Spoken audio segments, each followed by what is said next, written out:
మనుషులు నమ్మడం కంటే దేవుణ్ణి నమ్మడంలో 4 ప్రయోజనాలు ఉన్నాయండి. డైరెక్ట్ ప్రయోజనాలు మీరు చేసి చూడడం తెలుస్తుంది. డైరెక్ట్ 4 ప్రయోజనాలు ఉన్నాయి. ఒకటి, దేవుణ్ణి ఆశ్రయిస్తే ఒకటే లెక్క,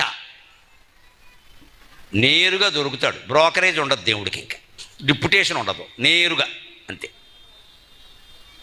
రెండో ప్రయోజనం, ఒక్కరితో సరిపోతుంది. మానవులను ఆశ్రయించామనుకోండి, పోలీసు ఆయన్ని ఆశ్రయించాలి, కోర్టులో లాయర్ గారిని ఆశ్రయించాలి, మళ్ళీ ఓ గోండాన్ని కూడా ఆశ్రయించాలి అవసరమైతే. మన తరఫున మాట్లాడడానికి ఓ 10 మంది దొంగ సాక్షులు కూడా ఎందుకు వచ్చిన గొడవ ఇదంతా. సింగిల్ విండో సిస్టమ్, ఒక్కరితో సరిపోతుంది. భగవంతుడు చెబితే అంతర్యామి, ఆయన చూసుకుంటాడు. 3, రూపాయి ఖర్చు లేని పని.